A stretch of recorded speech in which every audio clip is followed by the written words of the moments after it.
Hey, good afternoon, Greg White, and welcome to Supply Chain Now, today's program, today's live stream. And Greg, this promises to be one of our best, right?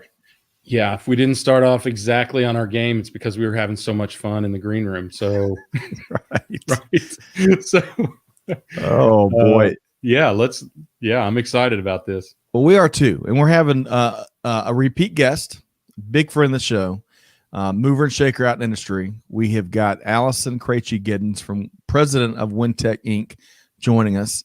And beyond all the work she does in industry, what I admire, what we're going to touch on here as part of this interview, is the great give forward work that she does and her team and her family does in industry. So really looking forward to talking about the Dave Creachie Foundation as well.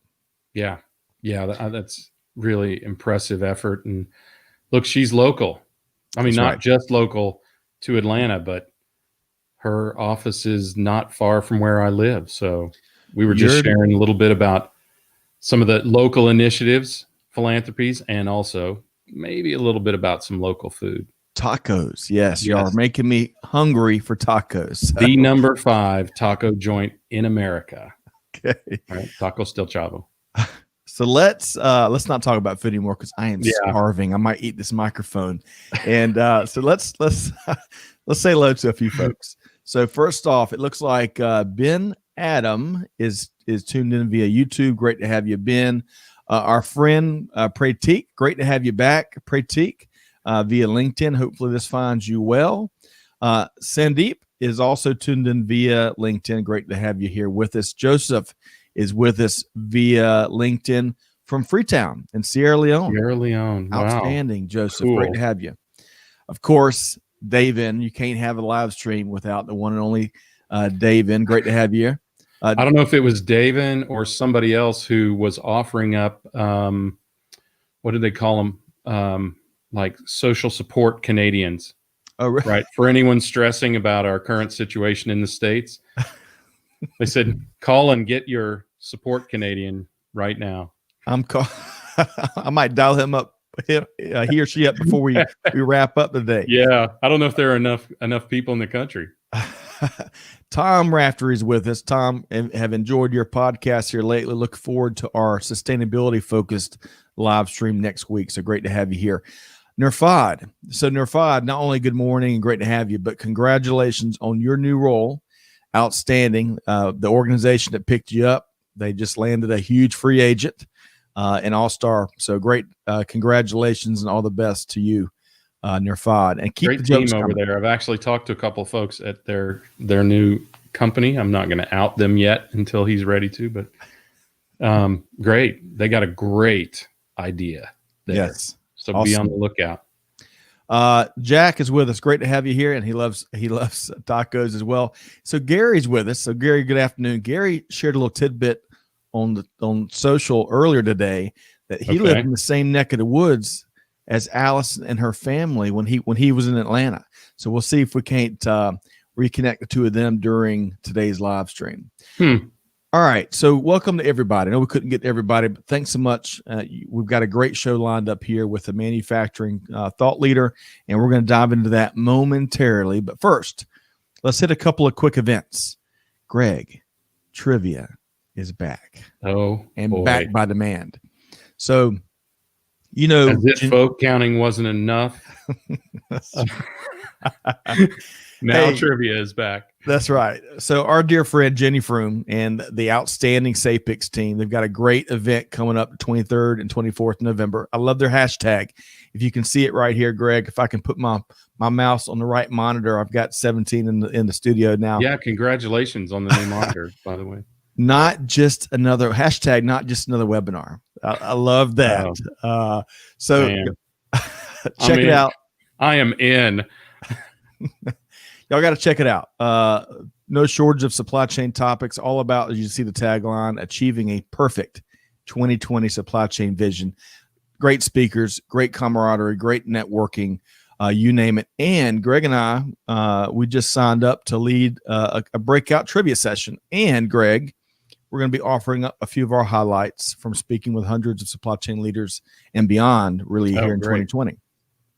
Big fan of SAPICS, what they're doing. I mean, what they're doing in not just South Africa, but across the continent is a fantastic service to the unity of that continent. Agreed. Well put. And we'll make it easy. We've got the link to this event in the show notes. Y'all check that out. A lot of good stuff there. And then one other quick event before we bring Allison on is we've got our upcoming webinar, free webinar coming up Thursday the 19th, which is just around the corner. Man, we're going to be at Thanksgiving before we know it, Greg.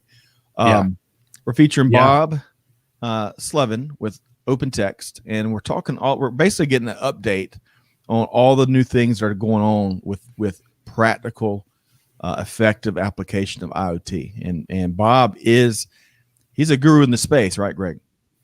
Yeah, I mean, everything that many of you out there were able to listen to and be impressed by Mark Morley, who is a data and integration specialist.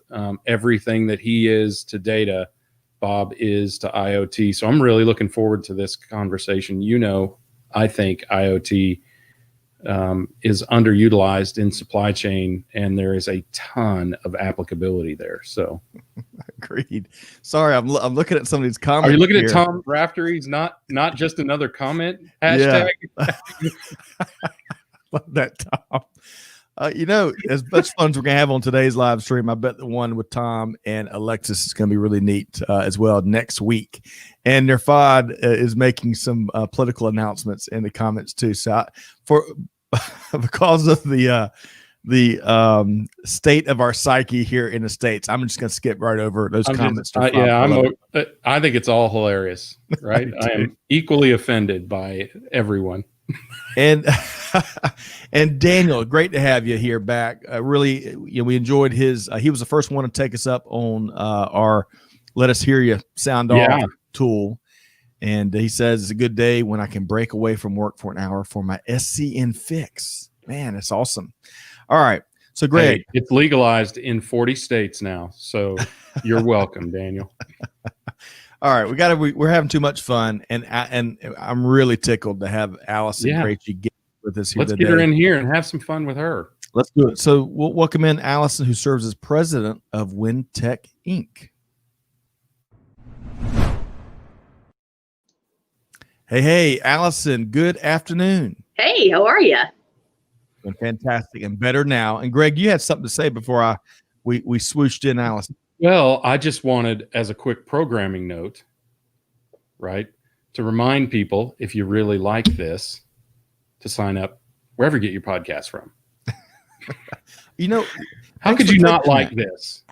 That I agree. I completely missed that. It's on my show notes here, and I completely skipped over it. So, Greg, quality control. The world is upside down, people, when I'm remembering things that Scott is not. So that could be the seventh sign. I'm just saying. Well, Allison, good afternoon. Great to have you back. So, Greg, as we both know and our team knows, Allison's been with us through some video interviews, some podcast interviews. We've collaborated on a variety of events through the years. She was one of the presenters at our Supply Chain Awards at Modex last March before the world changed. And it's shame on me because that's probably the last time we actively collaborated, other than the internship program, which we're going to touch on. But it's her first time on the live stream. And Allison was built for live stream conversations. Our audience is really going to enjoy this, right? Yes. Well, I thought there'd be tacos. There will be. That's right. I'll be by your office shortly. Deal. That is right. We will go to Tacos del Chavo. So, and just to connect the dots here for the audience. So Greg and Allison, where Allison's company is in the same neck of the woods where Greg lives in the Kennesaw area. So it was neat to see them connect the dots earlier. Let's say hello to a couple folks. Sophia is with us. So Sophia, great to have you. You're in for a treat. Sophia does she's an ambassador for Supply Chain, Allison, and she is a very sharp analyst amongst other things. And so some of her summaries from these episodes are really, they get a lot of attention. Awesome. A lot of folks learn from them. So great to have Sophia, and Sophia, you're in for a treat here. All right. So Greg, where do we start here with the one and only Allison Krache Giddens? Let's try to find out a little. Well, we know about Allison, but not everybody here knows. So let's find out a little bit more about Allison. So like where you're from, and give us just a little bit of who you are. Oh gosh. All right. So yeah, thanks so much for having me, and long time listener, first time, whatever. So I grew up kind of in the area. I'm from New Orleans, so I like to think that I'm part Cajun by association. So I cook Cajun. But I grew up thinking I was going to be president of the United States. Unfortunately, I only got like 3 write-in votes this go around. So then I thought I was going to be a veterinarian. And then I went to high school and realized that I actually had to come up with a job that didn't require chemistry. So I got my undergraduate in psychology and criminal justice, naturally went to work for corporate America, and then decided that wasn't for me. I was pet sitting for Dennis Winslow at the time as a kid, and I decided, I'm going to go work for him because I know he has a small business. I called him, came to work for him 14 years later. He's my mentor, and now as of October 1st, my coworker John Hudson and I have taken over as presidents. We just bought the company. So wow, yeah, awesome. Congratulations. Yeah. Thank you. So we're excited. Wintech is an aerospace machine shop. So of course the psychology and criminal justice undergraduate degree didn't do me too much help in that degree. So I've gotten a few other degrees in the meantime, conflict management masters and a master's in manufacturing leadership. So I'm trying to make it all come together. And wow. So that's kind of the 101. Big deal. So I'm sure that's going to inspire plenty of folks. 14 years later, after leaving corporate America, you buy the joint and you're going to take it to even bigger heights. So I love that story. It's so awesome to hear. And as I shared with you earlier, Allison, we were in the pre-show conversation, Greg, it is very gratifying and satisfying, whatever the right word is, to see really good people that always give back and do big things and do the right things, see them succeed and go on to even new heights. So Allison, on behalf of our whole team, we can't be more excited.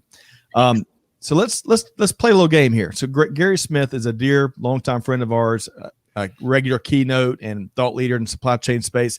He wants to know, putting Allison right on the spot, do you remember Liz and Gary? Man, the pressure's on. I do. I was the kid with thank good Lord. I was the kid riding the bike in front of your house. Okay, ask him. Well, I guess he's listening to this live. Right. Yes, near the Oldhams, right? I think. Let's see how he responds. Near the Oldhams were other neighbors of yours? Yeah, Allison? I think. Okay. All right. What neighborhood, Allison? Well, maybe we shouldn't out the whole neighborhood, but were you in Kennesaw or were you around the area? It was in Kennesaw, yes. Okay. Yep. Well, let's see. That's cool. Let's see how he responds. Here's a quick question. After you shared the big news that became official last month, Shelby's got a great question. How do you convince an aerospace manufacturer to give you that chance to learn? Great question, Shelby. That is a really good question. So what I've kind of noticed is, and maybe this is a bad way of looking at things, but I think it's reality. It really is who you know. I don't know that I would have gotten involved in aerospace had I not pet sat for the owner of the company. I would say volunteer with, it depends on where you are in your career. So I see PMP. So you're in your career right now. You're doing stuff. If there's any way for you to plug in on a peripheral with that particular manufacturer, so maybe find out what organizations that they're a part of and then get involved with those organizations to work alongside them, because ultimately when they're looking for a role to fill, they might already have your name in mind as somebody that they trust, somebody that they can rely on. So love that. And great question, Shelby. And we're going to talk more about some great groups that you can leverage to further your career here momentarily. But first, Gary responded. The Oldhams live between your house. It is such a small world when you start peeling the layers. Awesome. Yeah, it really is. And Gary, great to have you. Good to see you, Gary. That's right. Gary is in particular, so he's a supply chain leader based up in New York City, and he is really studying and researching and fascinated about the circular economy, which we're going to be talking a lot more about in the coming weeks. And great to have you here. All right. So Allison, One of the things that we have tracked you here lately in the last, throughout this year, and certainly going back to Supply Chain Awards, is your involvement and leadership within Women in Manufacturing, the organization. So, slew of events, and we're going to get some of your key takeaways from a manufacturing point of view from many of those events. But tell us more about the organization first. Sure. So, Women in Manufacturing is an organization designed to support, promote, and inspire women in the industry. So, and even if, I think to our friend's point earlier, even if you're willing to get involved in the industry or looking to get involved in the industry, we have a lot of service providers as well as friends of manufacturers. It's really just to be there and be surrounded by other people like you. And that's a refreshing thing. But they've done a wonderful job during the craziness of the pandemic and not having the opportunity to do a lot of in-person events. I feel like the opportunity to be a part of different chapter events, different state chapter events has been really cool. So definitely encourage people to check it out, men and women. We're open to everybody. Yep. I love that. And it looks like we were putting the URL in the comments. And Greg, did you know, I think I'm going to surprise you with this. Allison, and check my facts here. Allison founded the Georgia, or one of the founders of the Georgia chapter of WIM, right? Yes, you got it. I did not know that. Must have been, 8 years ago, something like that. Mm-hmm. So, all right. So anyone can join, anyone can attend. Love that. I love how it helps all professionals develop their network, and going back to your earlier point about, it's important who you know, and it's important to keep building those connections. But let's talk about some of your key takeaways. No shortage of events that WIM has hosted and continues to provide the rest of the industry. What are some of those recent events and some of your key takeaways from those? So there have been a few different big events that WIM National has hosted. So there's been the National Summit. There's been Women in Manufacturing South, which is typically it's a regional conference, takes place in Greenville, South Carolina. But this year, obviously, it was a virtual version of it.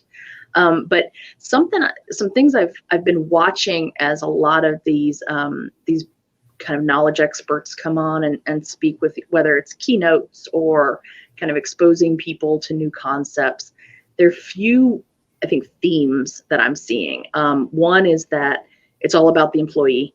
I keep seeing that it is all about not only the treatment of employees and the retention and the attraction to the job and all of that, but I'm seeing how do you empower your employee to do their job? So it's one thing to set goals, and it's one thing to say to somebody, hey, I expect you to do this. Well, what are you giving that person in order to do that?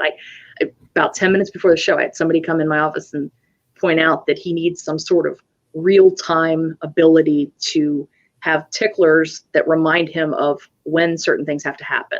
And so we're sitting there back and forth trying to come up with a way, and he's got all these great ideas, but if I can't enable him to take one of those and run with it, how can I expect him to do his job right? Right.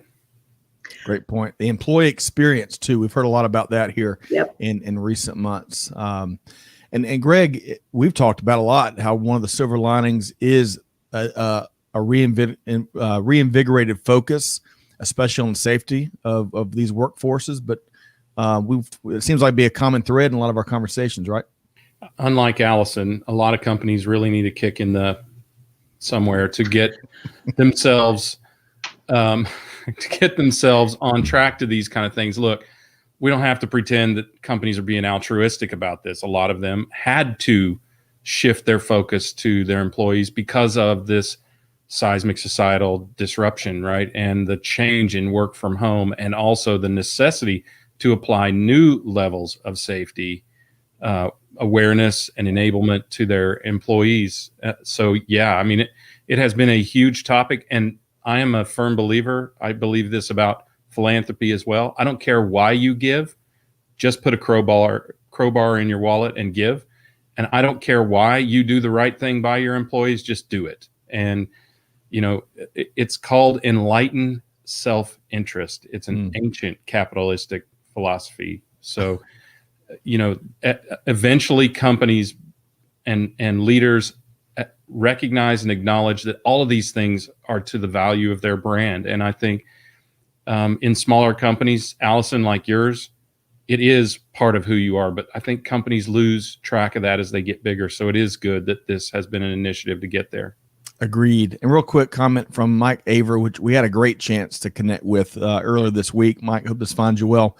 Culture eats strategy for breakfast. You got to focus on employees as they are always your greatest asset. Great stuff there, Mike. Employees are your first customer. Yes, I love that. I'm gonna steal that, Greg. I'm gonna blatantly steal that. All right. I'm not sure that I invented it, so yeah. All right. Steal it all you want. Thank you.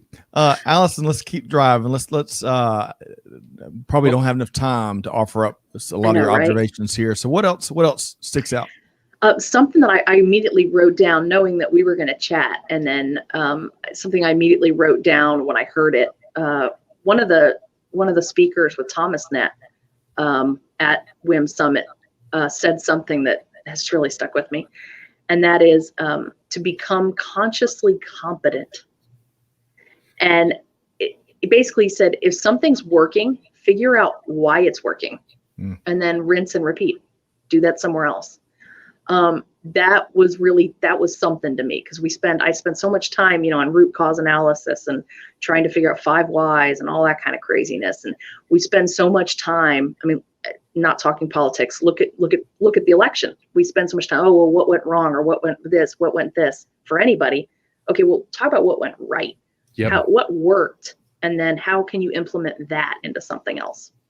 That's as critical as analyzing what went wrong is analyzing what went right, because you analyze what went wrong to avoid it from happening again. You analyze what went right to enable it to happen again. I was challenged frequently by an old associate, a guy named Paul Rose, who's probably, his title is Chief Supply Chain Officer at Henry Schein now. But anyway, he was in charge of their supply chain, which they transformed their company from the supply chain out and applied things to sales and finance, whatever. Anyway, the question he would often ask was, why did that go well? Why did that succeed? And I think that's an important thing to do. It enables the repeatability of those kind of successful events. That's a great insight. Yes, and talk about positive reinforcement too. There's only so much, especially right now when everything seems to be so negative, from pandemic to everything else. To hear something positive, like, such and such happened, this was successful, good work. Yes. Why? Now we can hang up on the why. Why did it work? And so have you seen some blank stares when you ask that question? What made that successful? Yeah, I did it in one. Fascinating, isn't it? Yeah. You kind of get deer in the headlights, like, is this a trick question? Is this right? Well, it becomes cultural, though. It can become cultural, because I remember the old days at Henry Schein, and that question would catch people like a deer in the headlights. But eventually it got them analyzing as things were going right, why things were going right. And the answers got not only less stunned, but so much more rapid and deep and across the entirety of the success. So you will continue to see that evolve. Yep, great point. It's a great strategy. And who wants to spend 8 to 10 hours a day working with Eeyore, right? The constant negative. We've got, I think as leaders, we're charged with finding the good news, even in those toughest days when it's not quite as prevalent. There's a lot of folks that are raising their hand and saying amen in the comments here, Allison, what you're sharing. I want to share a couple there. Shelby loves the phrase consciously competent. So Tina says, do the right thing. Amen. Sophia says, focus on why things are working rather than figuring out why they're not working, as Greg was touching on. Tina also said, catch them doing something good. Give praise freely and often.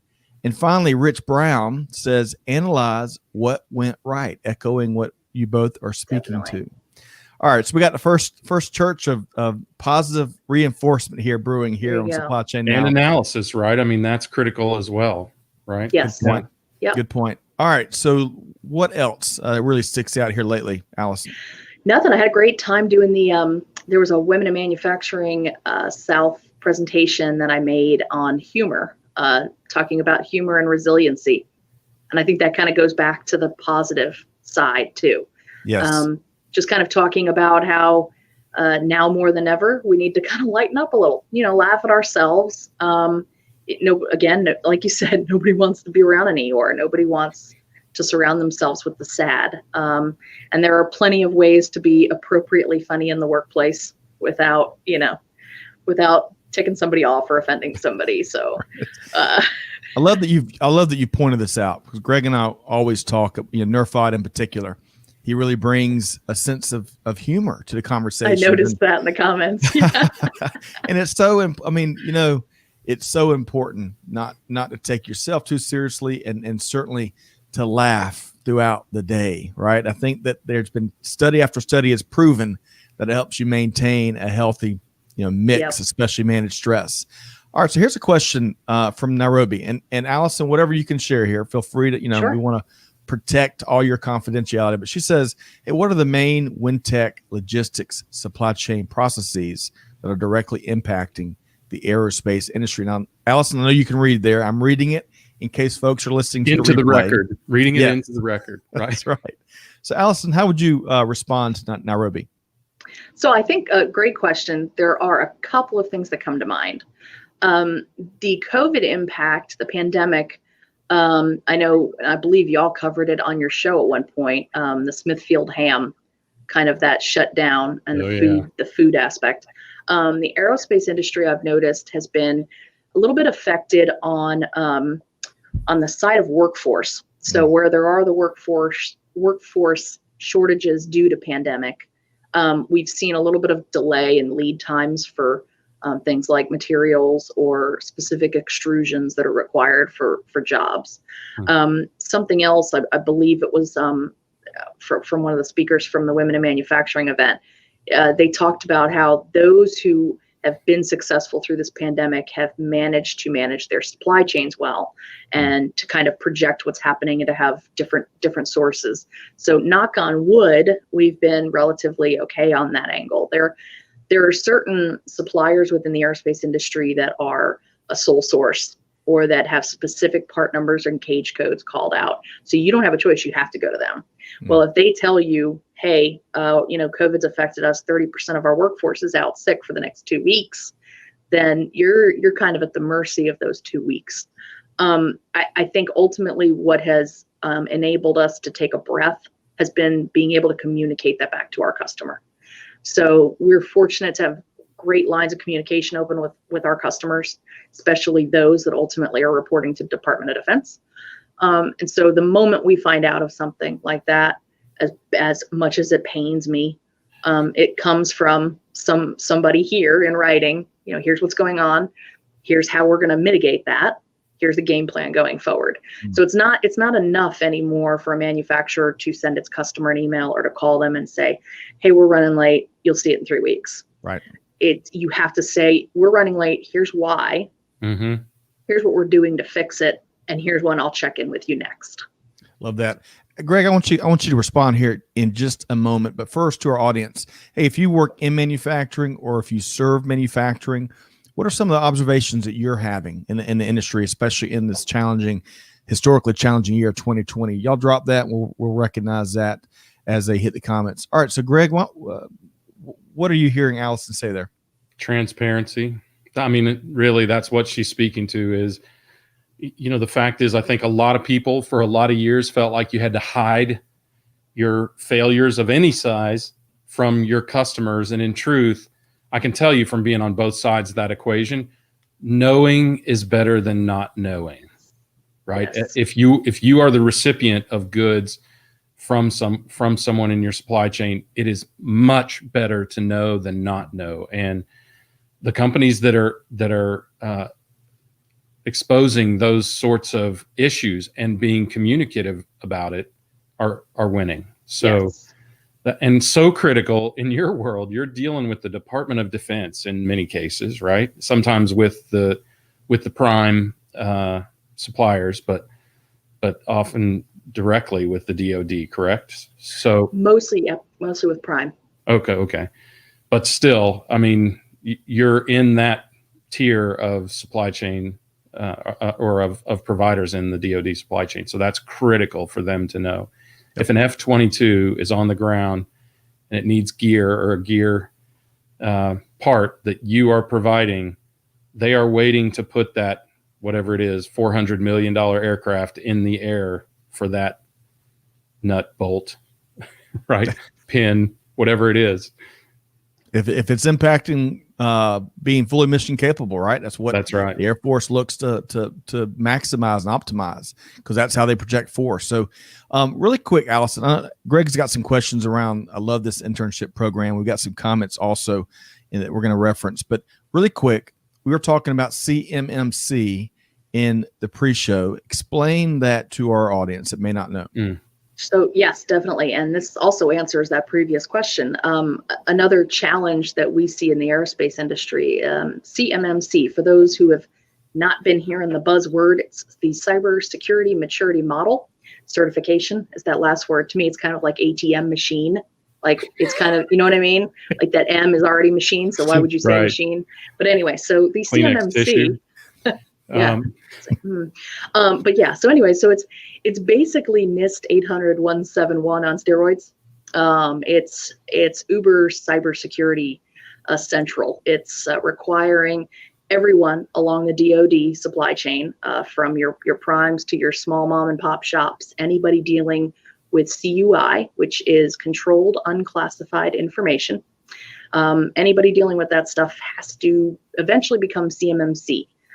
So that is a challenge, because they're estimating, and of course I've been absorbing every single webinar there is on this, but people are saying that it's going to cost small businesses anywhere between $50,000 to $100,000 their first year to implement. Well, I mean, a mom and pop shop dealing with CUI, do they want to bother? So I think that will impact the supply chain overall. I'm 100% behind it. Yes, and we were talking. We had an interesting give and take. That analogy. Why is that important? So it's important because you've got the bad guys out there, and they're looking to take information. They're looking to take blueprints and stuff to take back and make their own fighter jets. We're not interested in providing them with that. And you have to get the weakest link on board with the cybersecurity. The analogy I made earlier was, you can't have a peeing section in a swimming pool. You can't do it. I mean, you can, but it's disgusting. And so ultimately you've got some challenges along the supply chain for sure. And I think that is eventually coming. We've got, every country has bad actors. Every corporation, every organization has got bad actors that are looking for that little opening, right? That they can exploit from a cyber standpoint. And it in this great world we live in, where everything's connected, gosh, there's so much at risk if we don't protect those weakest links. So yes. I love that. Appreciate you sharing. Greg, I want to share a couple comments, and then I'm going to turn it over to you to drive a little bit further here. So bear with me. We got a ton of comments here. Jamin, first off, welcome. You're late. You get demerits, but welcome to the conversation. You missed the tacos. Yeah, that's right. You missed tacos. That's right. Jamin, of course, leads our Logistics and Beyond series, and he's the most he's the most positive person I've ever met on this planet. So, Jamin, welcome to the conversation. Shelby says, in cold chain and air freight logistics, the capacity issues are worse than ever, but the infrastructure is terrible for cold chain and is finally being addressed for the vaccine distribution. Okay. All right. Hey, we'll take. That makes sense. Well, especially the freight industry in general right now, I think is hurting. So add that to it. That doesn't help. Agreed. Tom shares, going back to managing expectations, better to underpromise and overdeliver than the opposite. Agreed, Tom. Daniel shares, I've heard recent complaints from small, medium-sized business companies that DoD isn't always a good customer. For example, unwilling to work with customers when challenges pop up.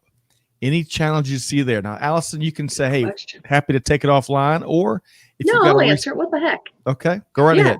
No, so we do a lot of work for the prime, and then the prime answers to the DoD. But ultimately, I can see where people interpret it this way. Putting myself in the DoD shoes, I think, I can't argue that I wouldn't be a not so good customer, because I believe that it ends with DoD. So DoD, and then, your Lockheed Martins and your Boeings, and then your Wintechs, and then you're somebody else, and then you're somebody else, and you're somebody else. Once you get so far, now you got the DoD, and they're the ones putting the aircraft on the freight carrier. Right, so right. It's kind of an interesting perception. Good customer. I can see them being probably the most demanding, and understandably so. They've got a bunch of cards for sure. Yeah. Yep. Gary Smith, trust, transparency, agility are the new paradigms. Michael Aver says transparency is always key. It is oftentimes easier for a company to work with its vendors' limitations rather than to change vendors. That's a great comment. Great comment. You don't want to throw the baby out with the bathwater, right? You want to know about the challenges in a transparent manner and then work together to fix them. And sometimes that'll give you information you didn't already know. So if you are transparent with a customer and say, I was going to get you those 30 parts, but because of this, I can only get you 15. Then they go, actually, I really only need 10, and that'll get me beyond the crisis. Yeah, agreed. Well. Great point. Sophia says, I've seen a lot of technology being implemented in manufacturing, for example, VR, virtual reality, and augmented reality for machine maintenance, enabling remote work for technicians. Love that. Two quick comments. Response to the lack of skilled technicians, right? I mean, there are entire companies built around facilitating that for things as, I won't say mundane, but things as simple as air conditioning and plumbing, because there aren't enough qualified, skilled tradespeople out there. Right. By the way, if you're looking for $130,000 a year job, become a plumber. No kidding. Love it. Love it. Great point. As always, Greg. Daniel says, yes, the CMMC is one of those necessary but very painful DoD regs, but there is growing concern that it will push out a lot of suppliers, especially smaller ones, to Allison's earlier point. Marie loves that expression, bad actors. I also want to say Marie shared a great post on LinkedIn about when we were talking freight truck drivers last week, I believe, Greg. And Marie was really expressing all of us drivers on the road, we get frustrated at times with truck drivers. We probably all can admit to it, right?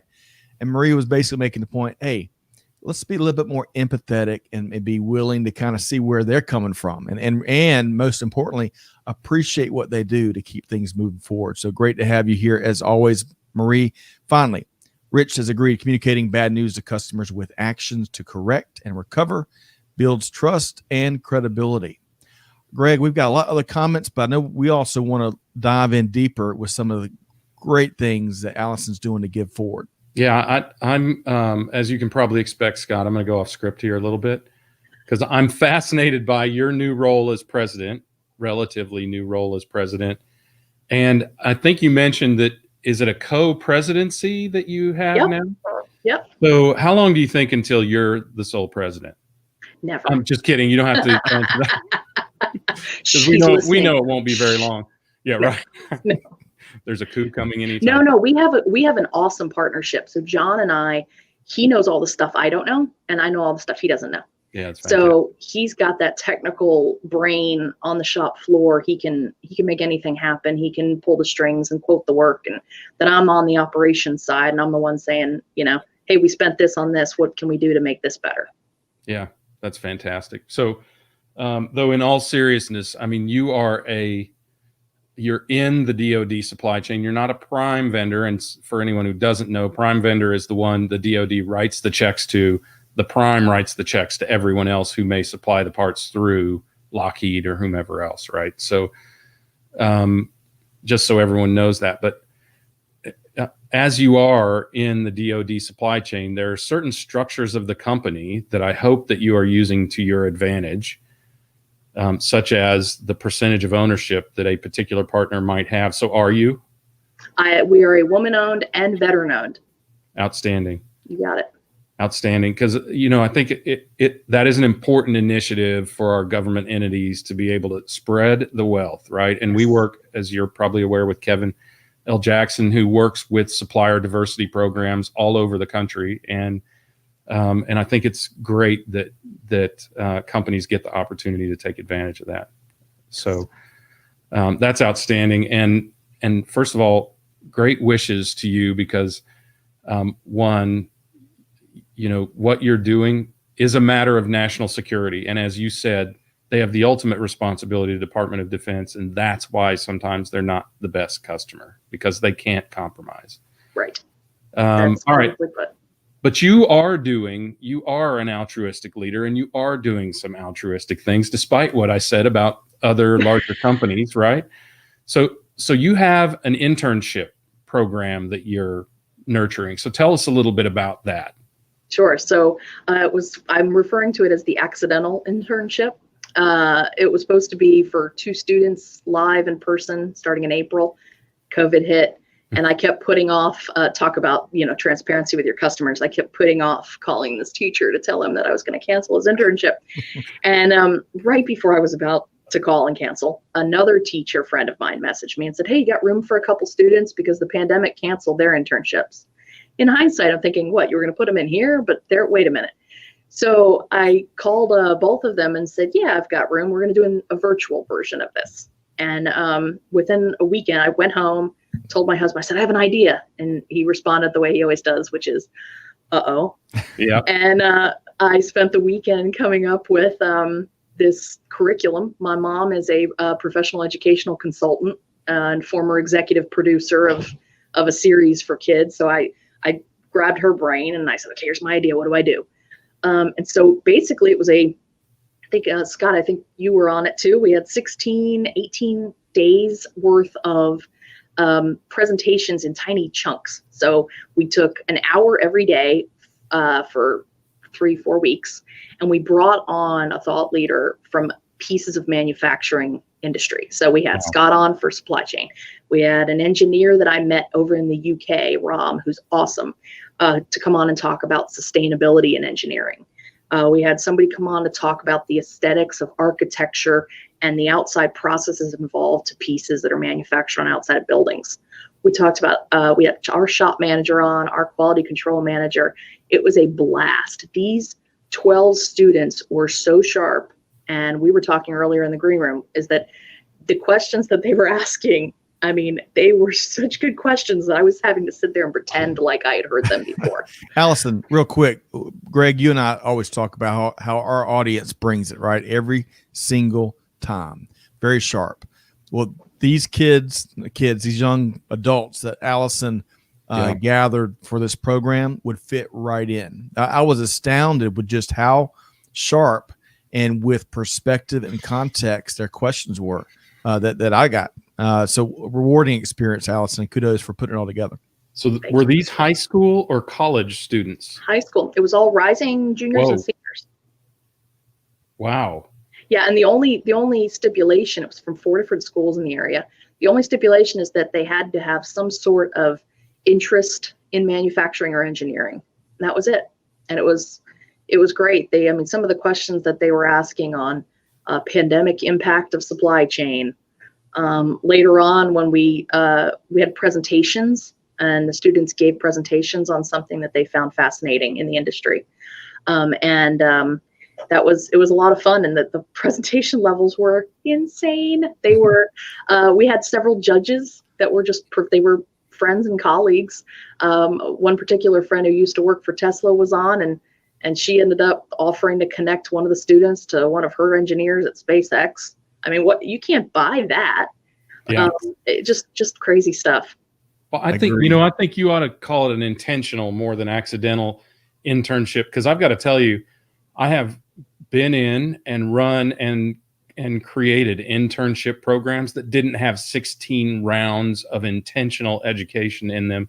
So I think Sophia said you should patent the program. Well, it's funny. Maybe you could. I did think about it. I spent many hours trying to decide if I was going to do that or not. And part of me was like, gosh, that's a lot of work. And then the other part of me was like, why? But why? I mean, if it's money that I'm after, money's not in that. If the intent there is to expose kids to manufacturing and to show them all the different angles, then it's far more valuable for me to have qualified people in the workforce say, hey, when I did that thing at WinTech, I like that. I think I'm going to go work for them.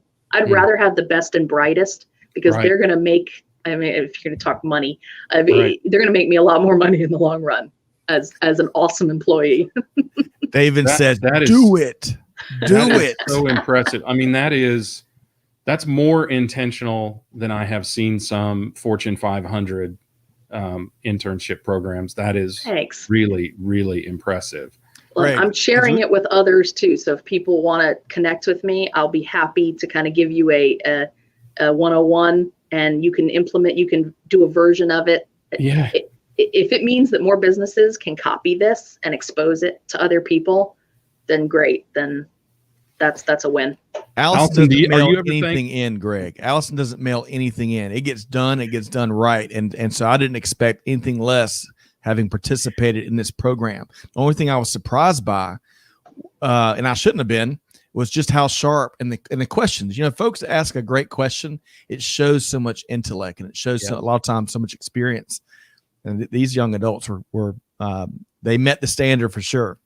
The dumbest questions come from the brightest in the room, undoubtedly.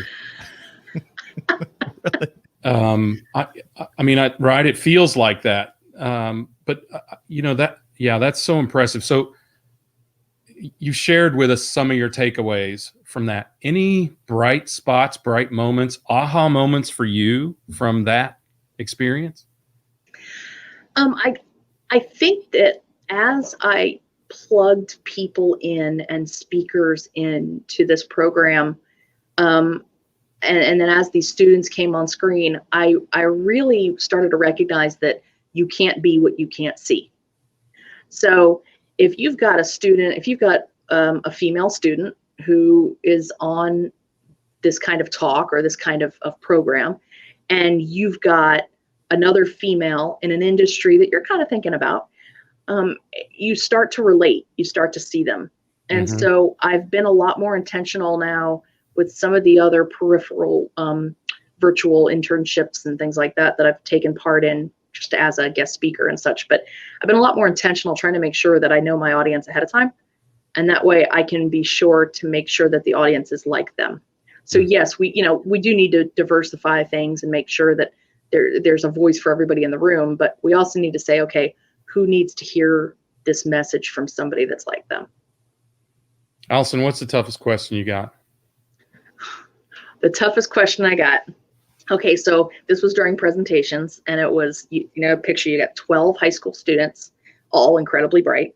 You've got a handful of parents, because we invited them for presentations so they could plug in and watch. But we've got teachers. They were probably online anyway. Yeah, good point. Yeah, they weren't working, I can tell you that. And then you also had my sister, because she teaches some of those students at one of those schools. So she was on as well, but she had her video off, and she was texting me the whole time going, now you see what I deal with. These kids are brighter than anything I know. And the question that blew me out of the water, one of the students asked was, she was tackling the unconscious bias in artificial intelligence. I mean, holy cow. Her question was based on, how do we fight that? Because knowing that there's garbage in, garbage out, right? So if artificial intelligence is created with a certain assumption and premise, then how do we expect it to detect anything other than what it was fed with? I mean, somebody in 11th grade was thinking about this. Yeah. I'm more concerned about whether or not my pants are on backwards. Yeah. And that is an important question, by the way. It is. They're not, by the way. Yeah. Oh, okay. That's good. Yeah. Did you have to confirm that, or did you already know that before coming on the air? Perhaps. Yeah. Well, I think that's an impressive question. By the way, the answer is synthetic intelligence and intentionally built calculations that are intentionally unbiased. But just to give our audience a little handle on how easy it is to be biased, imagine a child, because that's what artificial intelligence is.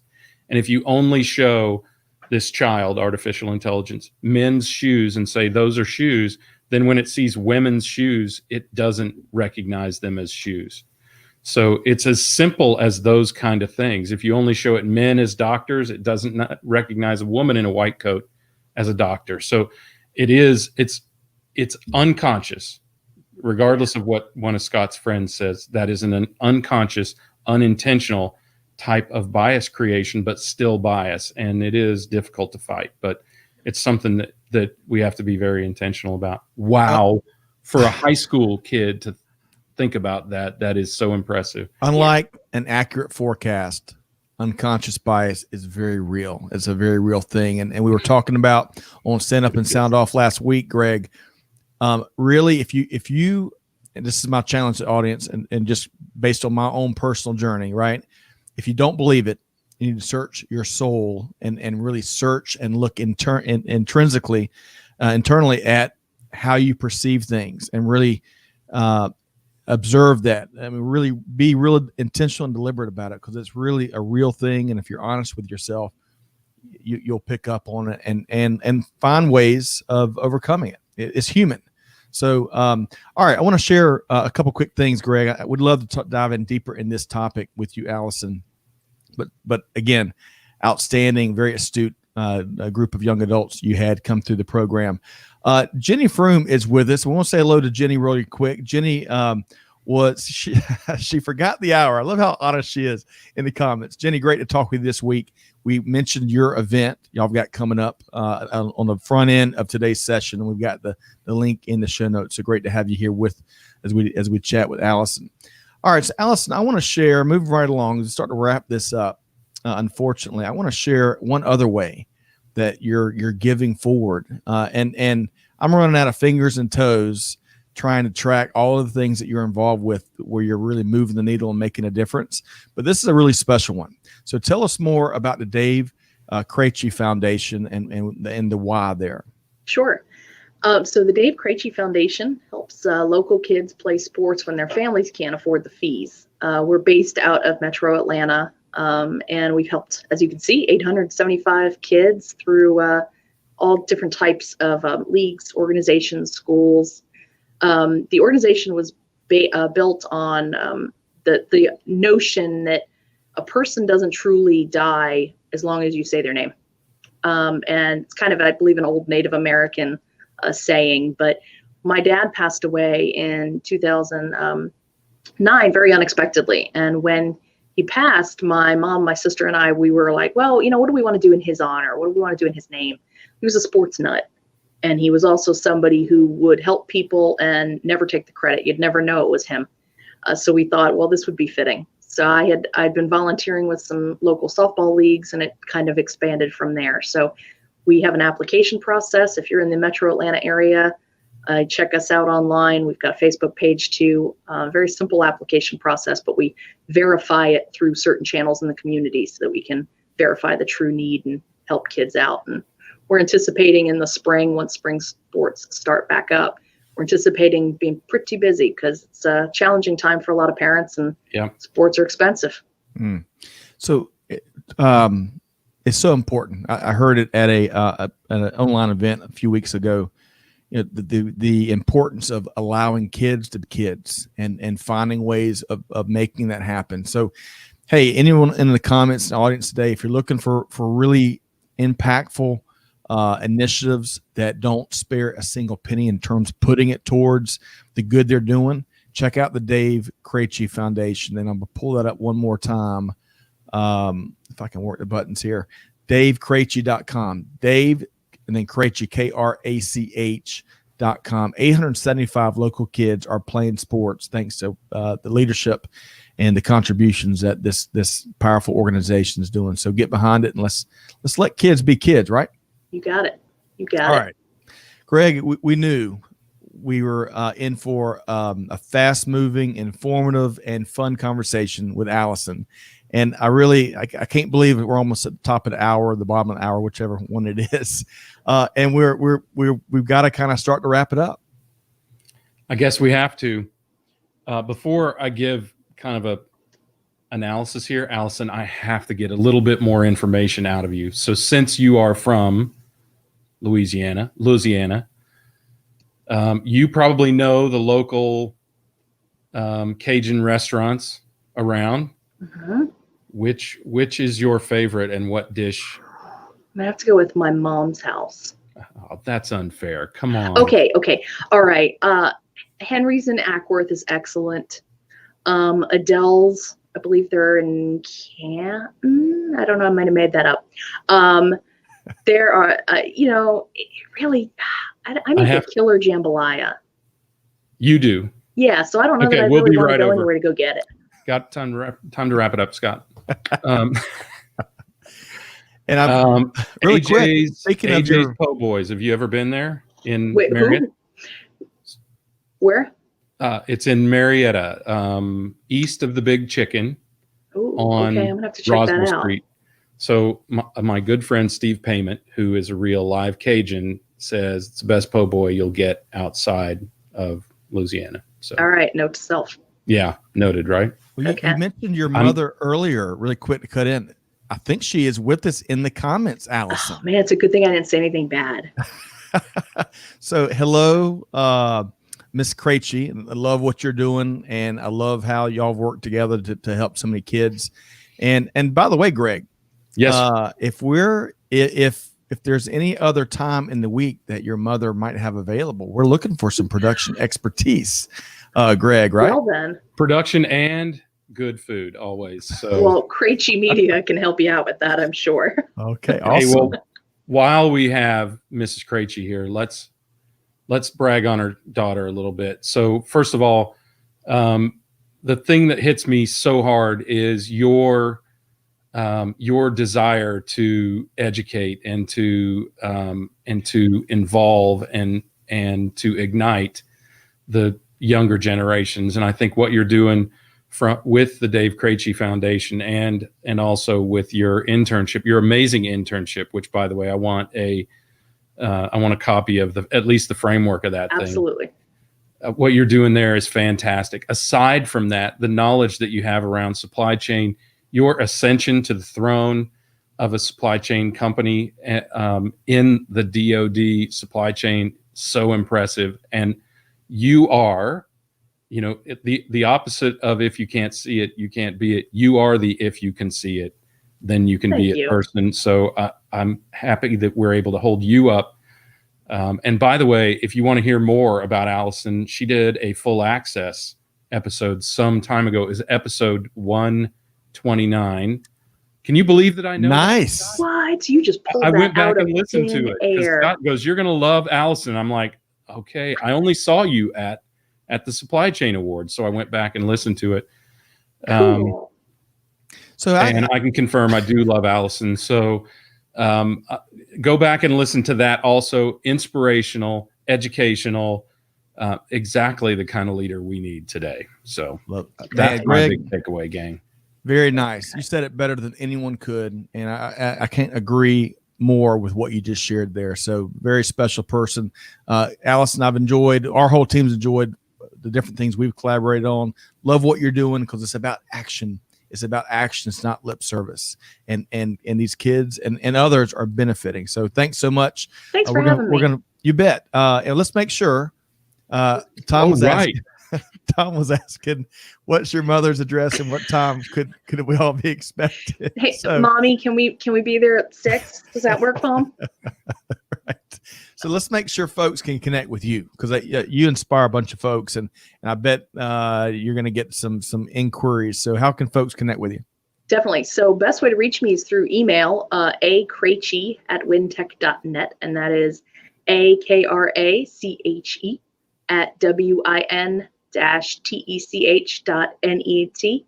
Happy to connect, whether it's on Dave Creachie Foundation or the internship or WinTech or WIM or CMMC or tacos or pants being worn backwards, whatever. She doesn't miss a beat, Greg. She does not miss a beat. Doesn't miss anything. But masterful, absolutely masterful. Really have enjoyed this hour. It's gone by too fast. So we're going to wrap up with a few announcements on the other side. But Allison, thank you so much. Allison Krache Giddens, president of WinTech Incorporated. And how'd you put it, Greg? She's being what others need to see. Is that? I probably butchered that. If you can see it, you can be it. Yes, that's right. That's exactly right. Awesome. She is a great example for that. Thanks, talking guys. about you like you're not here, Allison. I appreciate the support. I can hear you. Still here. That's right. Allison, thanks so much. Have a wonderful afternoon, and we'll see you soon. Thank you. I told you. You did. Greg. You told me, man. I hated swiping her out, but the good news is, I know where she works, and she's near several of my favorite restaurants, so I know we'll be able to have lunch and learn a whole lot. So. Awesome.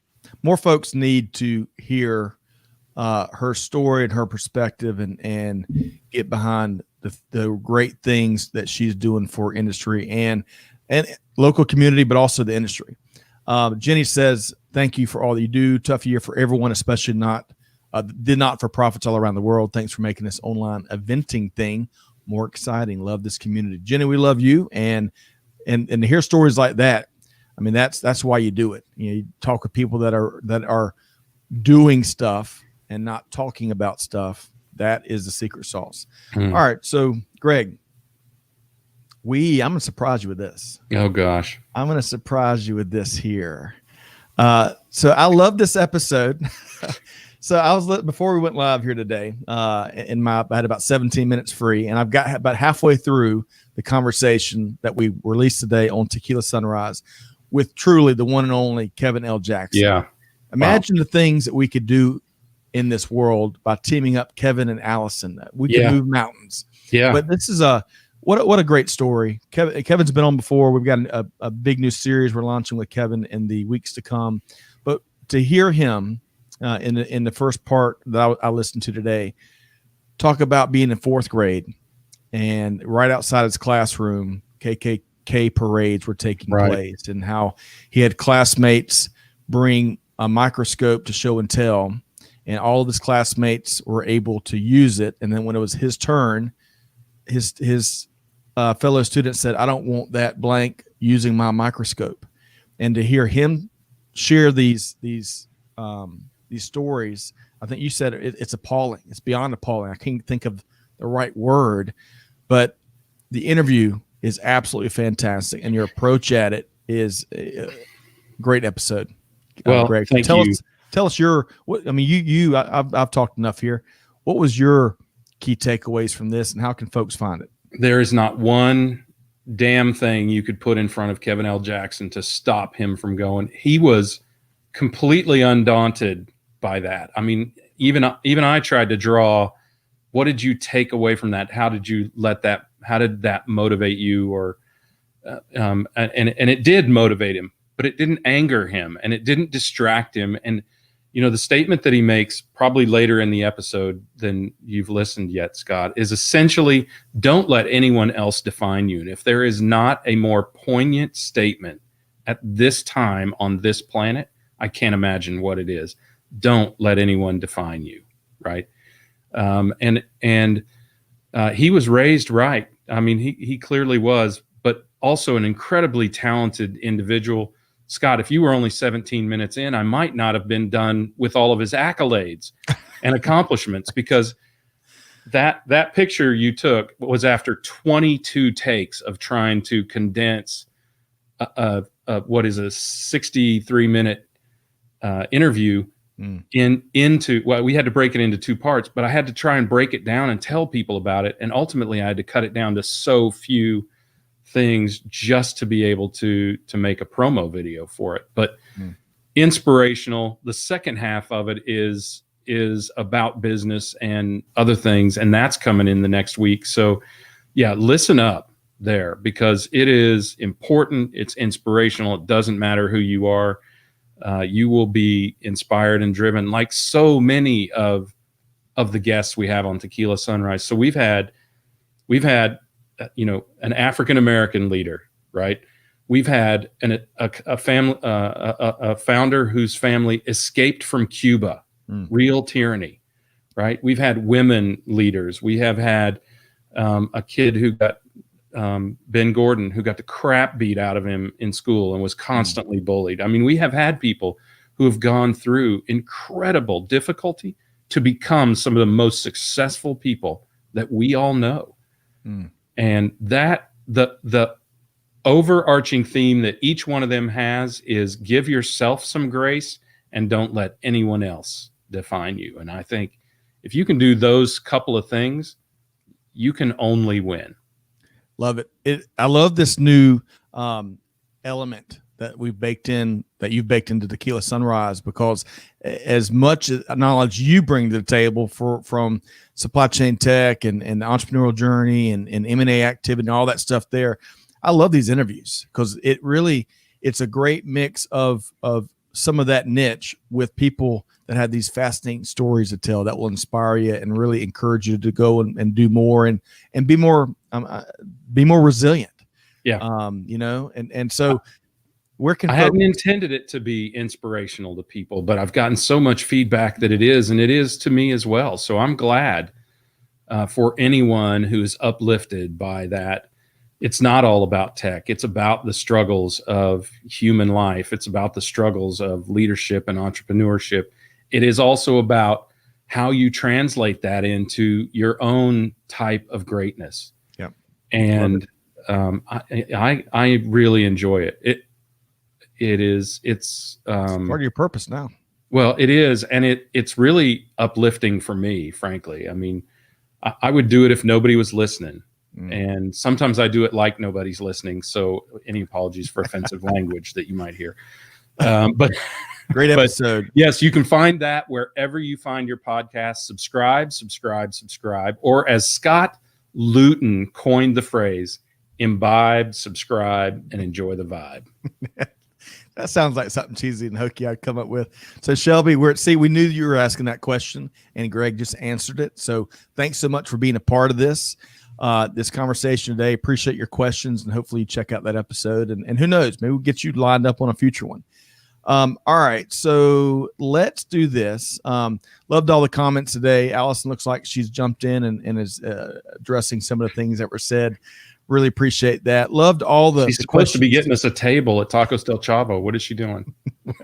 well, Tom says jambalaya for everyone. Allison Giddens and Allison's mom. So great. Totally sustainable jambalaya, Tom. Also, we will make sure of it.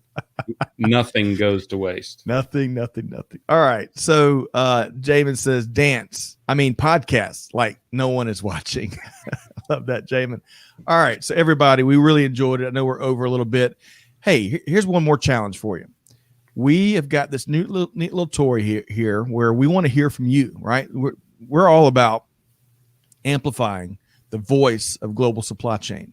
And one of the numerous ways we do that is we've got this little player, this little recorder on our website that's currently being improved and upgraded.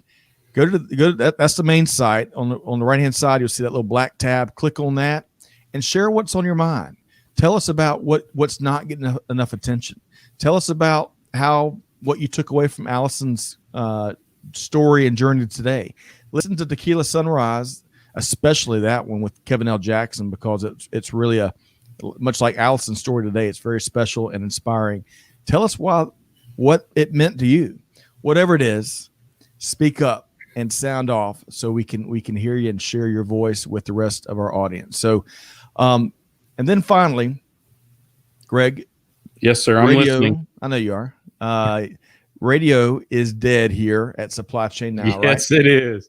New website, almost a new year, supplychainnow.com, where again, our mission is amplifying and serving the voice of supply chain. If we'd love for you to visit, we'd love for you to check out any of our programming. And most importantly, we'd love to know what's on your mind. That's our charge here at Supply Chain Now. We're better because we're more informed by this first class, global, world-class standard audience, right? Amen. Listen up to the voice of supply chain. Greg, we're going to have to coin that. We're going to have to tag that. We need all right. Listen up t-shirts, don't you think? Absolutely. We're working on swag. I know we've been talking about it.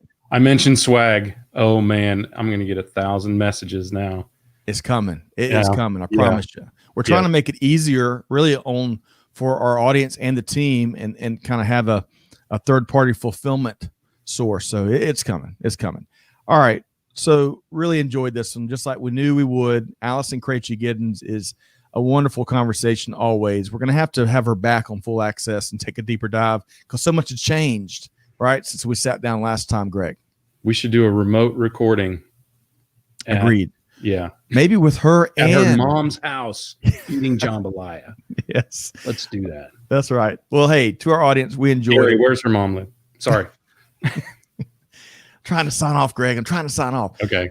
Hey, but to our audience, thanks for joining us here on today's Thursday live stream. You can catch us on these set live streams every Monday and every Thursday at 12 noon Eastern time. So Mondays is our supply chain buzz, and Thursdays has Greg has kind of become a catch-all, right? Sometimes we'll feature stories, focus on manufacturing today. Other times it'll be sustainability or workforce or logistics, you name it. But you can check us out. Whatever the hell we want. That's right. Every Monday, keep those 4-letter words on Tequila Sunrise. Every Monday and Thursday at 12 noon Eastern time. But really, the audience love what y'all bring. That's why we do it, and really appreciate it. So Scott, Luton, Greg White here on behalf of the whole Supply Chain Now team. Hey, do good, give forward, be the change that's needed. Be like Allison. And with that said, we'll see you next time here on Supply Chain Now. Thanks, everybody.